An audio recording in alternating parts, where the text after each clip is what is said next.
त्र्यम्बकं यजामहे सुगन्धिं पुष्टिवर्धनम् उर्वारुकमिव बन्धनान् मृत्योर्मुक्षयमामृता।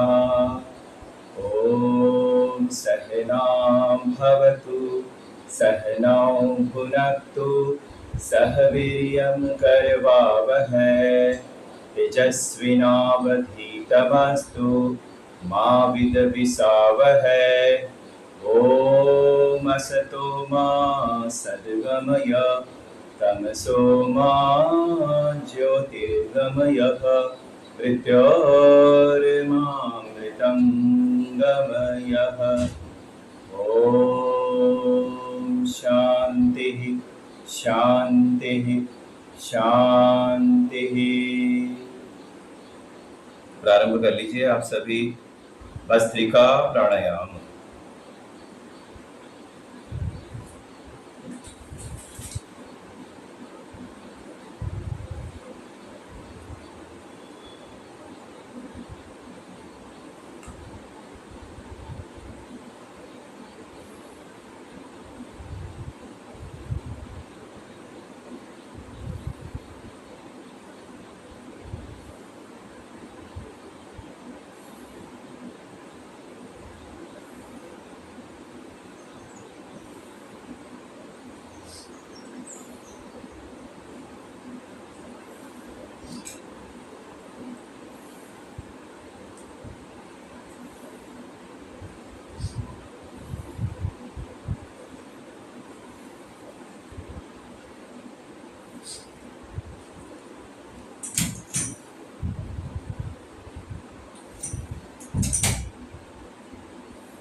गहरे श्वास को लेना है और गहरा श्वास को छोड़ना है।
आइए अगला प्राणायाम कपालभाति प्रारंभ कर लीजिए।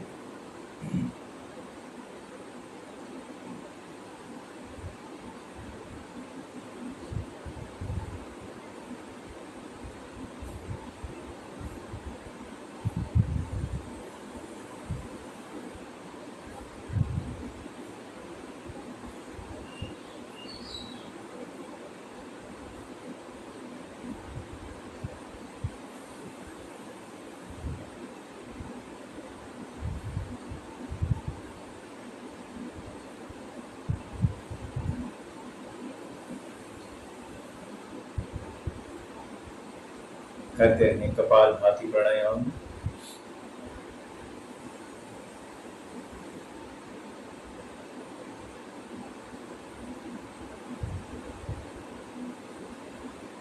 आंख बंद, मन सहज, प्रसन्नचित मुद्रा के साथ करें। पूरी लयबद्धता के साथ, एक लय के साथ, रुके नहीं बीच, लगातार बार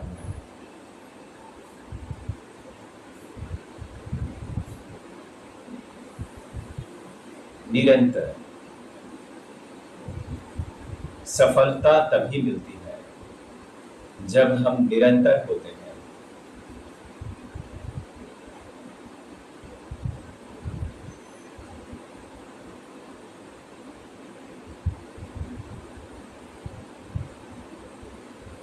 मेरा यह योग क्लास आपको हैबिट देने के लिए, मुख्यतः हैबिट देने के लिए, कि आप एक अपने 24 घंटे में से 1 घंटे का स्लॉट काट के निकाल दें योग के लिए।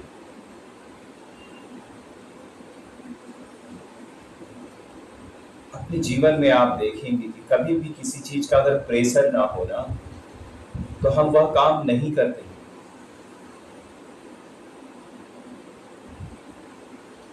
या बहुत बड़े रोग लग गए हो ना, फिर आ जाते हैं योग करने के लिए।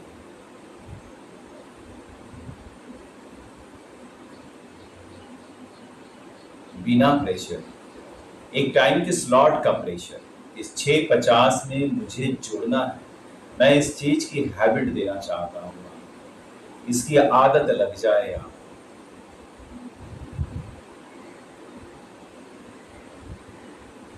फिर योग होगा।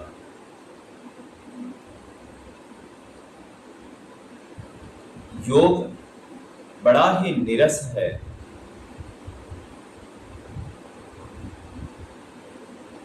मन लगाने की बात होती है कि मन कैसे लगेगा। आप देखें जुम्बा में, जिम में, इन सब चीजों में बड़ा जल्दी मन लग जाता है, योग में नहीं लग पाता। शायद भगवान की, कहते हैं ना कि भगवान आसानी से नहीं मिलते। अभी जितने भी मंदिर देखें आप, जो धाम है, ज्यादातर मंदिर जो है वो पहाड़ों पर है। अब पहाड़ पर आप जाइए कठिन परिश्रम करके तो भगवान मिलेंगे। इसी तरह से योग का भी निर्माण ऐसे कर दिया गया है कि सब व्यक्ति का मन इसमें टिकेगा ही नहीं, मन लगेगा ही नहीं।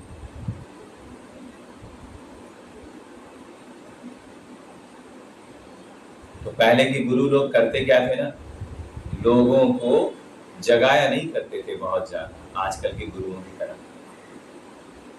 जो आया उनके पास उनको सिखाए, बाकी को कोई लेना देना नहीं। जो उनके पास आ गया बस उसे ही सिखाएंगे, और अपनी परंपरा जितने गुण है उसको दे के चले जाए। फिर वह भी उसके पास जो आएगा उसे ही सिखाएंगे, अदरवाइज किसी को नहीं सिखाएंगे।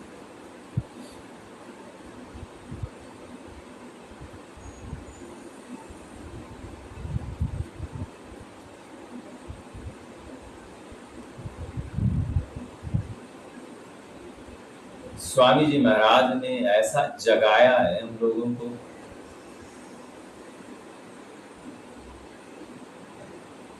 कि खुद योग कर लिया और दूसरे को योग न कराया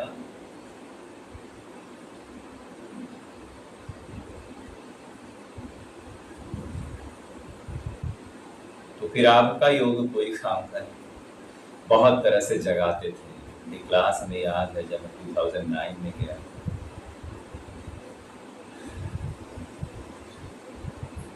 योग शिक्षिका बहन वीनू जी भी बैठी, आप भी हरिद्वार जाकर के वहाँ पे ट्रेनिंग दी है, और एक कुशल योग शिक्षक की तरह आप भी यहाँ पे आके सेवा किया करती थी। तो हम सबको ऐसा जगाया है ना स्वामी जी, कि बिना योग कराए मन रुकता ही। मेरे पास से कोई गुजर जाए और ये कहे ना कि ये तकलीफ है, तो मुझे अपने अंदर से धिक्कार पैदा होता है कि मैं कुछ जानता हूँ और मैं सिखा नहीं रहा, और मैं चुपचाप बैठा हूँ। काश मैं सिखाया होता, यह मेरे योग क्लास में आया होता, तो यह बीमारी से नहीं रहती।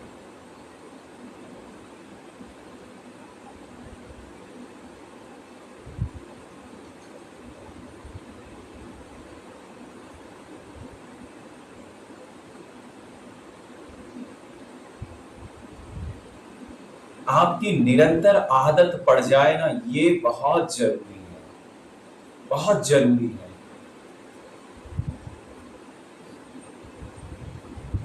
आप प्रण कर लें कि 6:50 में मुझे जुड़ना है एनी हाउ, कुछ भी हो जाए, बहुत जरूरी काम ना हो तो फिर बात अलग है। अपने जीवन को आप बदल दीजिए, पूरे घर की व्यवस्था को बदल दीजिए। मैं जब 2009 में आया था ना घर में, पूरी व्यवस्था मैंने बदल दिया, एक बार में बदला। फ्रिज से पानी उठा करके मैंने फेंक दिया, वापस से घड़ा लाया गया, फिर फ्रिज में पानी कभी नहीं रखा गया। तब से कोल्ड ड्रिंक उस दिन जो छोड़ा, उसके बाद से कभी मेरे परिवार वाले तक भी नहीं पिए। यदा कदा कुछ बच्चे पी लिए हो, लेकिन बच्चे भी नहीं पिए।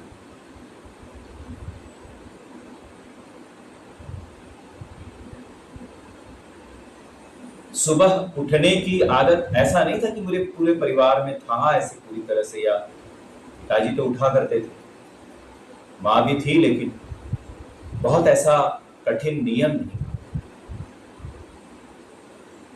लेकिन परिवार में ढल गया कि कोई देर तक नहीं सोएगा, रात 10 बजे तक सबको बिस्तर में जाना है और प्रातः सभी को उठना। घर में अगर आप इस योग क्लास में भी 4 घंटे सो करके अगर क्लास में जुड़ रहे हैं ना, तो आप हानि कर रहे हैं, आप अपना नुकसान कर रहे हैं। एक लगातार 6 से 7 घंटे की नींद अवश्य होनी चाहिए। आपको अवश्य बिस्तर में 9:45 बजे चले जाना चाहिए। यह इसका भी नुकसान, इससे भी बीमारियां हो रही हैं। आपको तत्कालिक पता नहीं चलता है, जवान शरीर है, लेकिन इसके रिजल्ट आपको, इसके परिणाम अवश्य मिलेंगे। कहते हैं ना कि शरीर का एक नियम है, और शरीर का नियम का पालन ना करें तो आप पाप के भागी होते हैं और उसके शरीर के दोष आपको लगते हैं। शरीर का नियम का पालन न करें तो शरीर के पाप के भागी बनते हैं। कहते हैं ना कि रोग लग गया। एक बात जान लीजिए, आप जिस भी परिस्थिति में है, उस परिस्थिति के जिम्मेदार कोई और नहीं, आप खुद हैं। आप जिस हाल में भी, ये पहले आपको मानना पड़ेगा कि उस हाल में की जिम्मेदारी आपकी है। जब यह मानेंगे तब उसके समाधान आप ढूंढ पाएंगे। अदरवाइज उसने ये किया था इसलिए मुझे ये हुआ, ये आपके पास हमेशा रहेगा। लेकिन इसके जड़ में मैं बहुत जड़ की बात कर रहा हूं। कहते हैं ना कि कुछ भी लिखा नहीं है।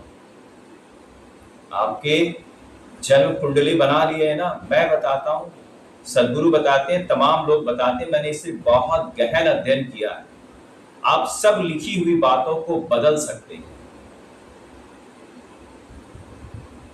समझ रहे हैं बात? ये जो लिखा है ना, ये बस एक खेला है। आपके विचार अब भी जैसे चल रहे हैं ना, वैसे ये बदलता। आपके विचार बदल जाएंगे, देखिएगा, फिर किसी को दिखाएंगे ना, ये बदल जाएगा। ये सब खेला पे मत पड़िए। मृत्यु और जन्म आपके हाथ में नहीं, लेकिन इस बीच में आप अपने आप को कैसा बनाना चाहते हैं, ये आपके हाथ में, एकदम पूरा आपके हाथ में। आप कैसा इसको बनाना चाहते हैं, कहां इसको लेकर के जाना चाहते हैं, ये आपके ऊपर है। स्वच्छंद छोड़ दिया है भगवान ने आपको। किसी भी मकड़ी जाल में और तमाम उल्टे सीधे बातों पर ना फंसे। और ये मैं जांच पड़ताल के साथ यह बात कह रहा हूं आपके बीच।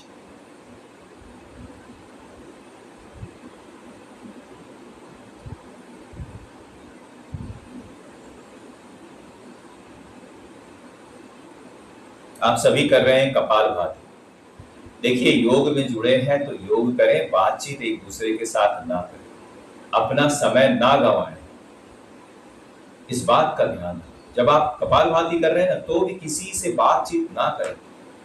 योग के नियम है, हर चीज के नियम है। क्या आप हर चीज को मजाक समझ के रखें?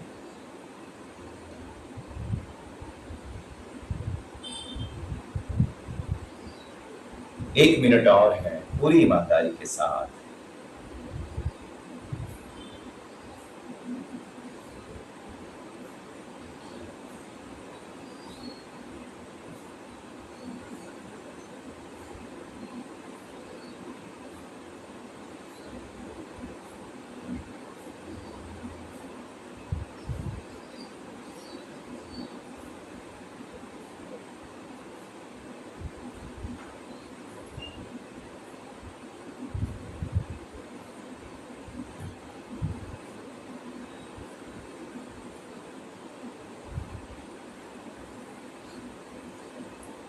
करते रहें आप।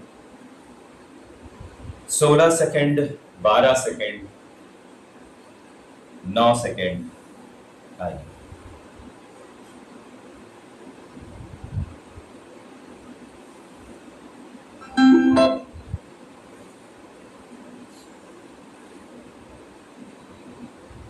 पैर खोल करके हिलाएंगे सभी लोग।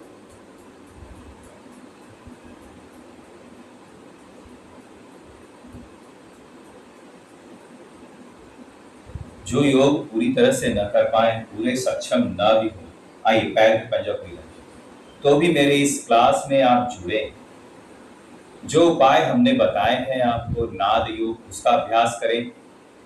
और आज एक और चीज आपको बताएंगे। शरीर इतना जीर्ण हो गया है, लेकिन उपाय है। हो ये रहा है आपके साथ कि आपका जो इम्यून सिस्टम है वो आपके खिलाफ हो गया है। आपका खुद का इम्यून सिस्टम आपके खिलाफ हो गया है।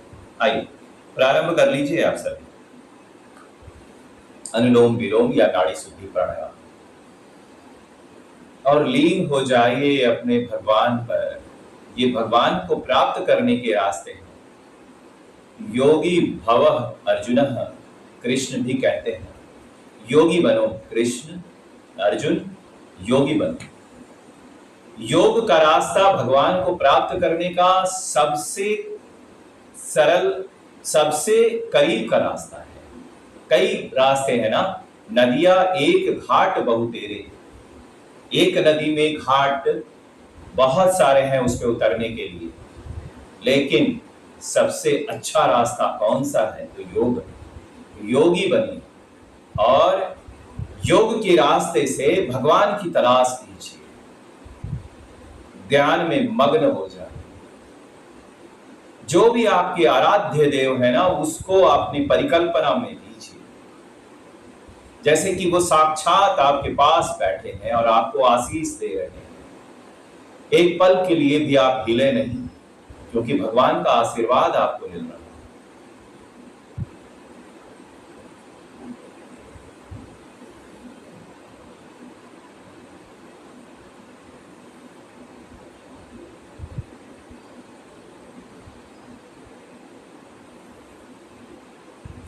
और भगवान मिल जाए ना तो फिर और क्या चाहिए। कबीर कहते थे, पता नहीं भगवान मुक्ति के बाद क्या होगा, मुझे नहीं पता। मुक्ति के बाद कोई व्यक्ति आके बताने के लिए आता नहीं है ना कि मुक्ति हो गया हमारा, तो मुक्ति के बाद हुआ क्या। कहते हैं कि मुक्ति के बाद आप मेरा क्या करोगे पता नहीं, लेकिन आपके रास्ते पे चल रहा हूं ना, मुझे बड़ा मजा आ रहा है। तो ये भगवान के रास्ते हैं। आप पूजा में बैठे हैं, आप पूजा कर रहे हैं, आप अर्चना कर रहे हैं। इससे थोड़ी सी भी कमी भाव में न हो। यही है पतंजलि योग ऋषि ने इसे भगवान की प्राप्ति के लिए एक साधन बनाया, उसे लिखित किया। आप समाधि को प्राप्त करेंगे।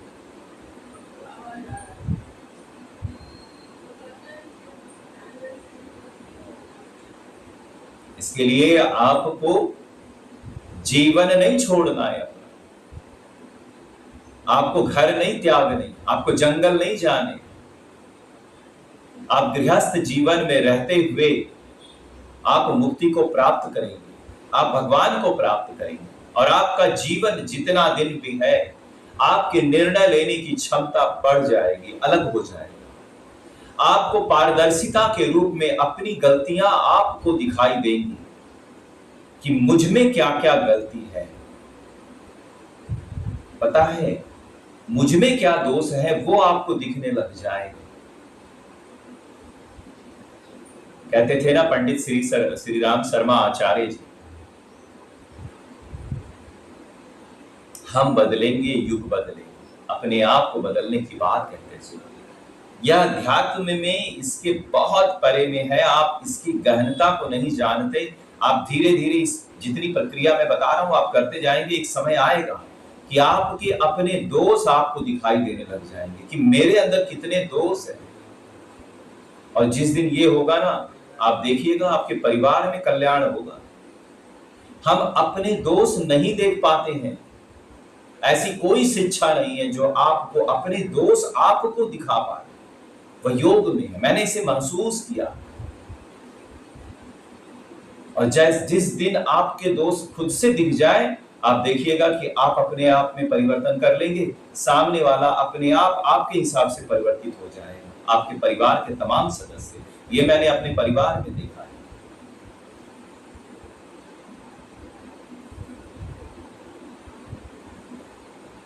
कह रहा था मैं कि आप सभी अनुलोम विलोम करते रहें या नाड़ी शुद्धि करते रहें। शरीर इतना कमजोर हो गया है, इसका कारण ये है कि आप कुछ भी थोड़ा सा मसालेदार या तमाम चीजें खाते हैं, आपका इम्यून सिस्टम एक्टिव हो जाता है और वह यह समझता है कि यह आपके शरीर के खिलाफ कुछ आ गया है और वो उसके खिलाफ लड़ने लगता है। कैसे होता है? जैसे अगर आपके शरीर में फीवर होता है ना, बुखार क्यों आती है? कुछ वायरस घुस गया है बॉडी में और उसके खिलाफ बॉडी लड़ने लगता है, और जब लड़ने लगता है तो बॉडी गर्म हो जाता है। इसी तरह से जब आप ऐसा कुछ भोजन करते हैं तो आपका इम्यून सिस्टम इतना एक्टिव है कि वह समझता है कि ये इस शरीर के लिए घातक है और वह उसके खिलाफ लड़ने लग जाता है, जिससे आपकी आंख में आंसू आ जाते हैं, आपको लूज मोशन होने लगते हैं और आपके गट और आपके ब्रेन के बीच का तालमेल खराब हो गया है। आपके गट, आपके पेट और इसके बीच का तालमेल खराब हो गया। जो नर्वस सिस्टम है यहां से एक गलत मैसेज भेजता है ब्रेन को कि कुछ आ गया है बॉडी के अंदर, और फिर ये उसके हिसाब से रिएक्ट करके पूरी तरह से उसके खिलाफ पूरे शरीर उसको बाहर निकालने की कोशिश में लग जाता है कि जो भी चीज आया वो बहुत गलत है और इस शरीर को बहुत नुकसान कर देने वाला है और इसको धक्का देके कहीं से भी निकाल दो बॉडी से। निराश नहीं हो, हर रोग के कारण है और हर रोग के समाधान योग में। अब आपका ब्रेन और गट के बीच का जो तालमेल है ना, ये गड़बड़ हो गया है। कैसे होगा? अनवरत हमारे साथ धीरे धीरे चलते रहें। कुछ चीजें मैंने आपको बताई हैं और कुछ चीजें और हम बताएंगे। फिलहाल अपने भोजन आप खुद यह जानते हैं, जो बात आप कह रहे हैं, सात्विक भोजन, और जिससे कि आपको समस्या ना हो फिलहाल उस पर आप चलें। अगर आप सादा भोजन कर सकते हैं, उससे कोई तकलीफ नहीं है, तो फिलहाल उबाल करके भोजन खाएं आप जीरा और हल्दी में, और चलें। शरीर कमजोर मत होने दीजिए। शरीर के क्या कहते हैं उसको, विटामिन की कमी, तत्व की किसी चीज की कमी मत होने दीजिए। उसको कैसे करें? सादा भोजन डाल दीजिए। पटल है, भिंडी है, उबाल के खा जाइए, उसको लौकी है, सब खा जाइए। सादा भोजन खाएंगे तो शरीर को लगेगा तो कम से कम। फिलहाल इसको संभाल कर यह रखिए कि यह शरीर कमजोर ना हो। कमजोर होगा तो और शरीर में बीमारियां प्रवेश करेंगी। तो यह सबसे प्रथम प्रवेश है आपके लिए कि जीवा को, अपने जीभ के स्वाद को अपने दांतों से काट दीजिए जीभ। और सबसे पहला काम तो यह कीजिए कि आप सादा भोजन समय पर लें। 4 बार खाएं तो 4 बार खाएं, उसके अलावा बीच में कुछ न खाएं, और जिंदा फूड खाएं। बिस्कुट और ये मिक्सचर, ये पैकेट फूड को छोड़ दीजिए। आप सभी बहुत नुकसान करते हैं। और ताजा भोजन खाना है, एक पहर से दूसरे पहर में फ्रिज में रख के नहीं।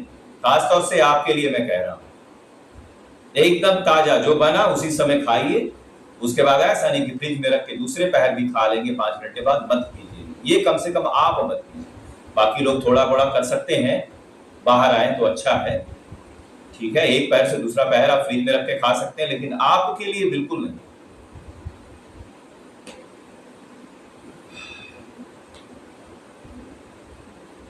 चलिए, यह ब्रेन भी मानेगा,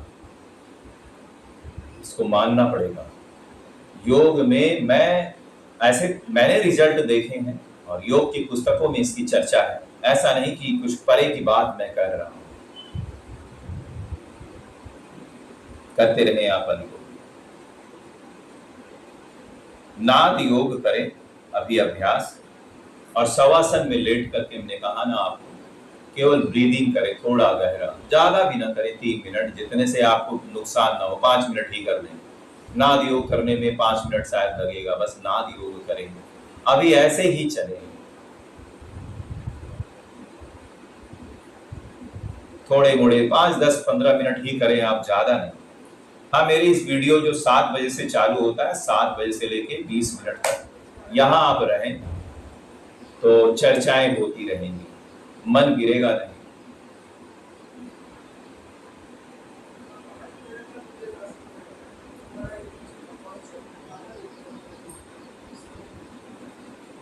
मन गिर गया ना तो एक हट्टा कट्टा जवान आदमी भी जो होता है ना, कोई काम के लायक नहीं, मृत के समान हो जाता है। और मन गिर गया ना तो किसी और जगह कोई विधा नहीं है कि मन को उठा सके योग के अलावा। शांति की तलाश अगर जिस दिन करना होगा वह योग में ही मिलेगा आपको, किसी जुम्बा और जिम में नहीं। योग में हर व्यक्ति को आना होगा।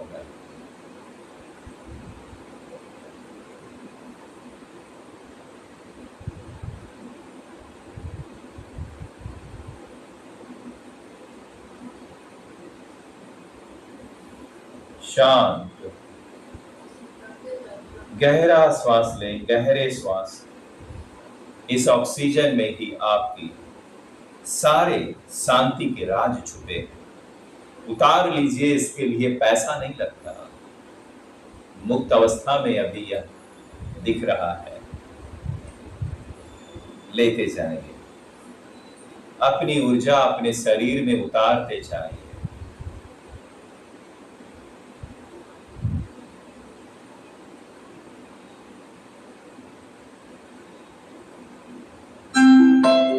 आइए रुक जाए। आइए पैरों के सूक्ष्म व्यायाम यहाँ पे कंप्लीट करेंगे। पैर को पूरी गोलाई में घुमा लीजिए। 1 2 3 4 5 6 7 8 9 10। विपरीत दिशा में 1 2 3 4 5 6 7 8 9 10। पैर के पंजा को आगे और पीछे। 1 2 3 4 5 6 7 8 9 10। पैर की उंगलियों को हिलाइए। 1 2 3 4 5 6 7 8 9 10। पैर के घुटने को हिलाइए। 1 2 3 4 5 6 7 8 9 10। आइए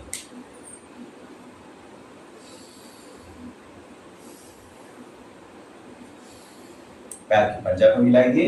1 2 3 4 5 6 7 8 9 10। विपरीत दिशा में 1 2 3 4 5 6 7 8।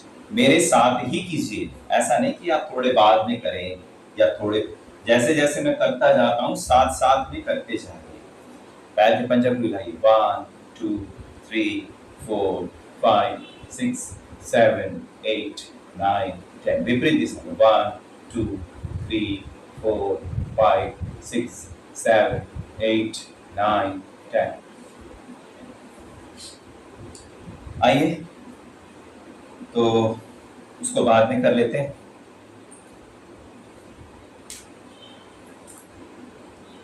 बाह्य प्राणायाम और उज्जाई प्राणायाम। बाह्य प्राणायाम कितनी बार करेंगे? प्रारंभ कर लीजिए आप सभी लोग।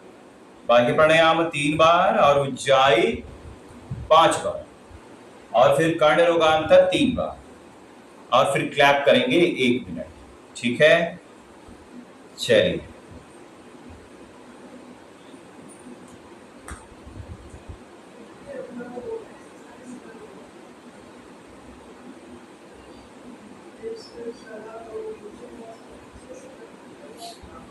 करते रहें आप सभी। आज भजन नहीं हो पाया है तो थोड़ा भजन यहाँ हम लोग कर सकते हैं। बाह्य प्राणायाम आप करते रहेंगे और ऊंचाई,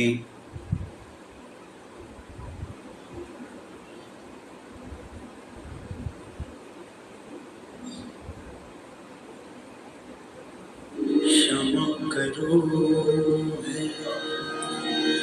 मेरे प्रभु जी, प्रभु जी।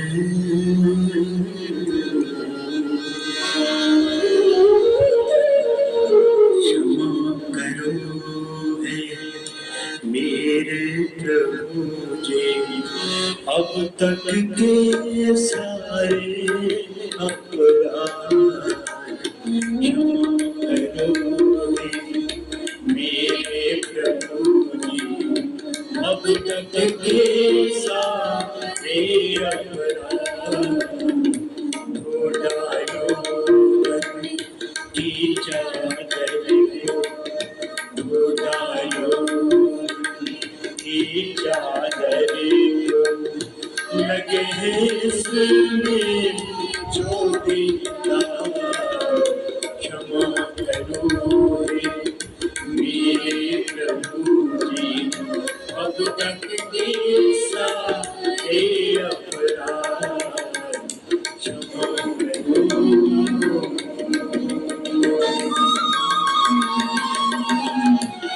तो प्रभु जी मान सरोवर अमृत जल से भरे हुए,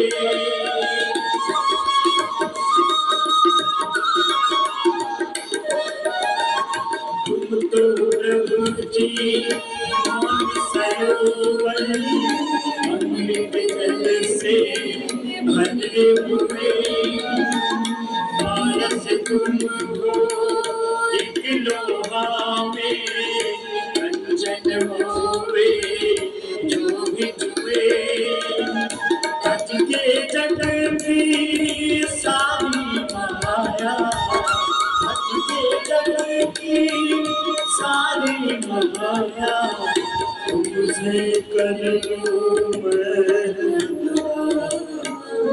क्षमा करो मेरे प्रभु जी, अब तक के सारे अपराध क्षमा करो। काम क्रोध में फंसा रहा मन, सच्ची जगत नहीं जानी,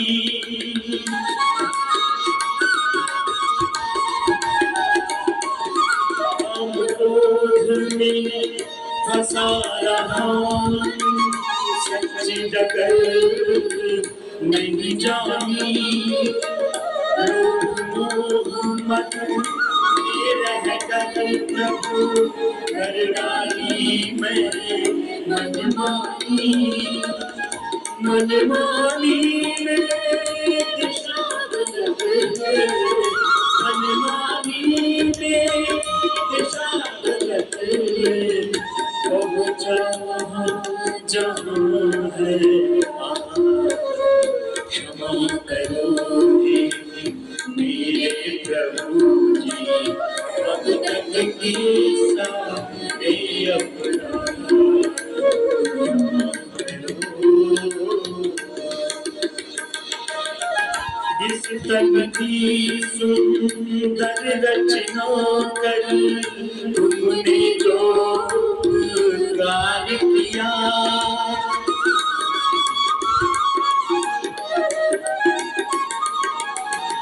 इस तक की सुंदर रचना कर तुमने जो कार्य किया, हमने इस सुंदर तन पर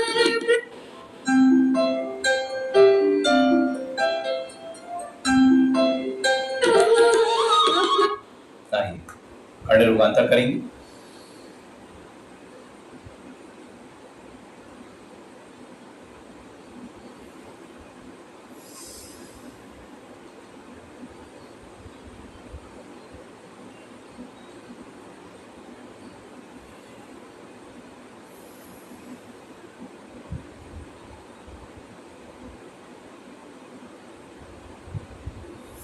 कर्ण रोगांतर करेंगे या कहें कि हनुमान जी बनेंगे? तो आइए हनुमान जी बनते हैं।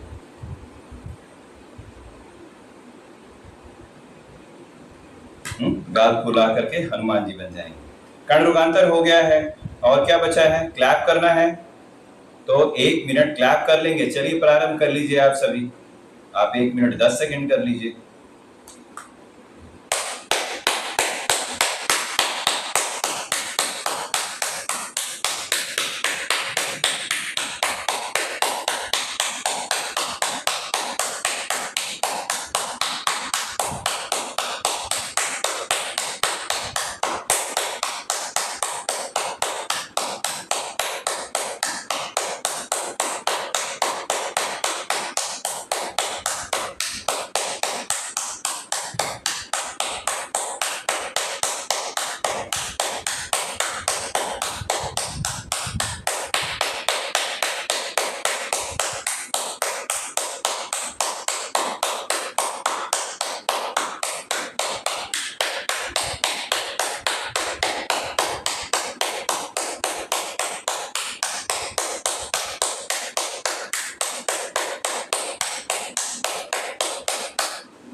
एक मिनट, सारे एक्यूप्रेशर के पॉइंट दब गए हैं। आइए आगे चले हम सभी। पैरों के सूक्ष्म व्यायाम कुछ बचे हैं, उसको कर लेंगे।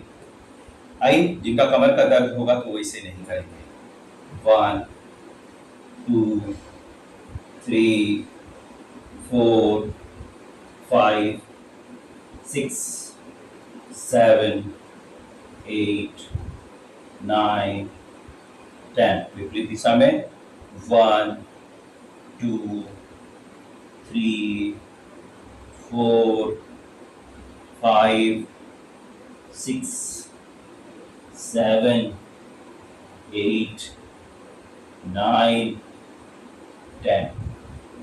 और ये कर लीजिए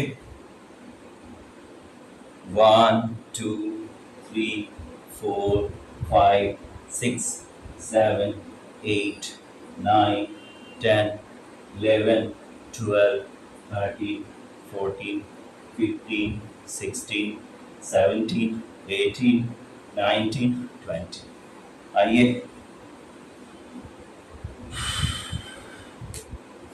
हाथों के सूक्ष्म व्यायाम भी करेंगे। चलिए प्रारंभ कर लीजिए। उंगलियों को टाइटली 1 2 3 4 5 6 7 8 9 10। मुठ्ठियां बंद कीजिए। 1 2 3 4 5 6 7 8 9 10। 1 2 3 4 5 6 7 8 9 10। घुमाइए कलाई को। 1 2 3 4 5 6 7 8 9 10। विपरीत दिशा में 1 2 3 4 5 6 7 8 9 10। आइए 1 2 3 4 5 6 7 8 9 10। 1 2 3 4 5 6 7 8 9 10। घुमा लीजिए। 1 2 3 4 5 6 7 8 9 10। विपरीत दिशा में 1 2 3 4 5 6 7 8 9 10।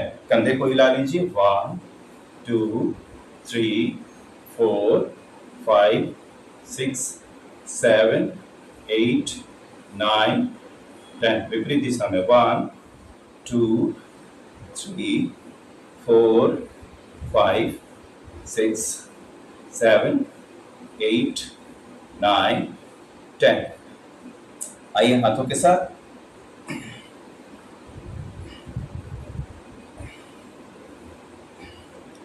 हाथों को इंटरलॉक करें। विपरीत दिशा में ताकत लगाइए।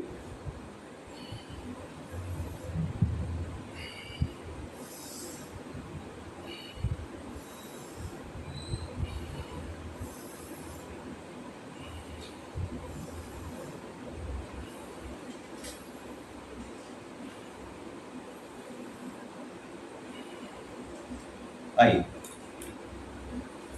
आगे चलेंगे, गर्दन हिला लीजिए।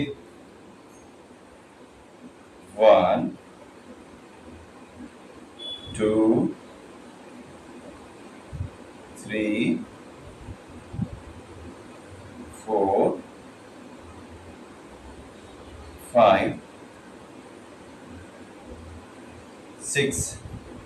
बाह्य प्राणायाम, भ्रामरी, उद्गीत और प्रणय प्राणायाम। ठीक है, इसको प्रारंभ करेंगे हम सभी, और समय पे ही चल रहे हैं हम सभी।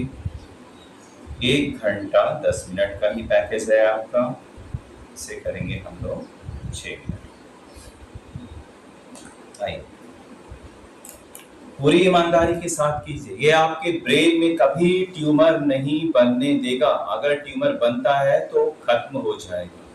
बहुत फायदे हैं इसके। आइए, मन शांत करेगा और आपके अंदर ऊर्जा का पूर्ण गठन होगा। आइए,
आंख नहीं खोलेंगे आप।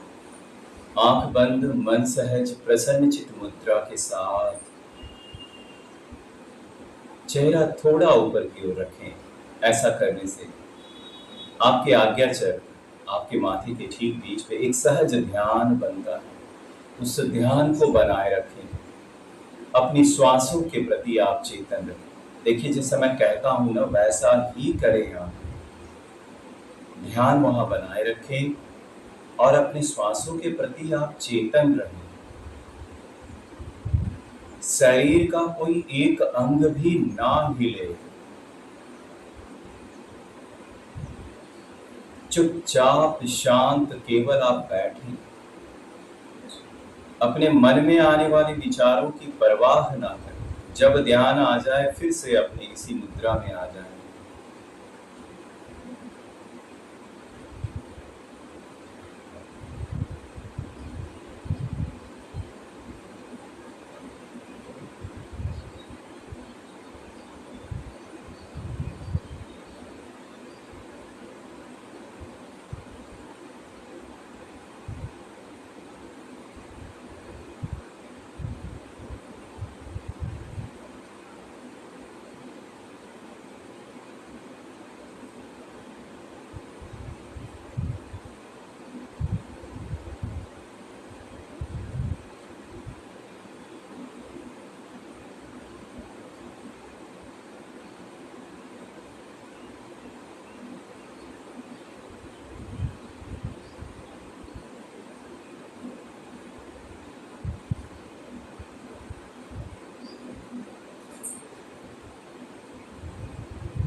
अपनी श्वासों के प्रति आप चेतन रहें।